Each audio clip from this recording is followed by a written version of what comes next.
Pete, I wanted to take a moment to have you explain a little bit about how one goes about telling their story during this time. And I know that Sage has a particular modality that they use when it comes to telling your story. Can you share a little bit about the importance of how to structure your message during this time? Yeah, absolutely. So yes, we do have a nice way to think about it, and the thing that I really love about the way that we think about it is simple. We were working with a leader several years ago, and when we taught him our story structure, he was like, "Really? Really? Is that all it is? That's fantastic." He was used to like 37 steps, and what we have is 5 steps. So thank you for pulling that up, Troy. This is our story structure model. I'm going to talk about it briefly, kind of generically, and then I'm going to demonstrate. And ultimately, I'm going to tell you the Sage Presence story following this model. So we start with the main character. The main character is who the story is about.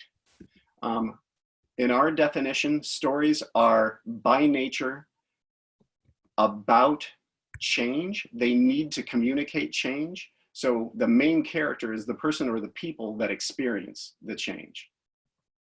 Then we look at the beginning of the story. You'll see in our little model here, this negative B. Negative B is not just any beginning, it's a not so happy beginning. It's a problematic situation that the main character is in before anything really happens in a story. Then we look at the middle of the story. It's the action, it's the stuff that happens, and it's the solution that's delivered by the hero. So the middle of the story impacts the situation that the main character is in the beginning of this story. And then we end with a better situation that the main character is in. So a very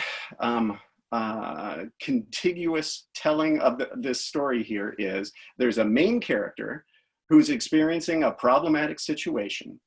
Then somebody comes along and delivers a solution, actually does stuff, leads action that impacts the situation that the main character is in, and brings about a better situation, delivers the main character to a better position at the end, a better situation. It's building a bridge from that problematic situation for the main character to the better situation at the end. So when I tell the Sage Presence story, when I'm talking to prospects about the difference that we create for our prospects, I'm not really talking about Sage Presence. I'm talking about our prospects, our clients. I'm talking about the people that we make a difference for. So our main character is professional service firms, A&E firms, architects, engineers. Their problem right now, their problem that we can impact is their team members need to be absolutely intrinsically involved in the business development process. But architects and engineers in general basically want to architect. Architects want to architect, engineers want to engineer. They don't really love the idea of business development. It takes kind of a special professional to really be excited about the business development part of the job.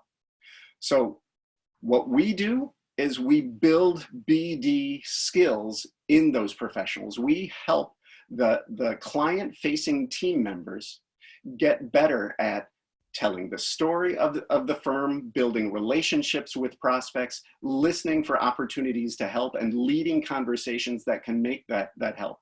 And by the time we're done, they have the confidence and the skills that they need to be an active representative of the brand of the firm. So that's the overarching story of Sage Presence clients. A slightly more distilled version is A&E firms come to us when they're not building as much business as they want. We build business development skills in their professional folks, and at the end, they are landing the business that they want to land with the whole team.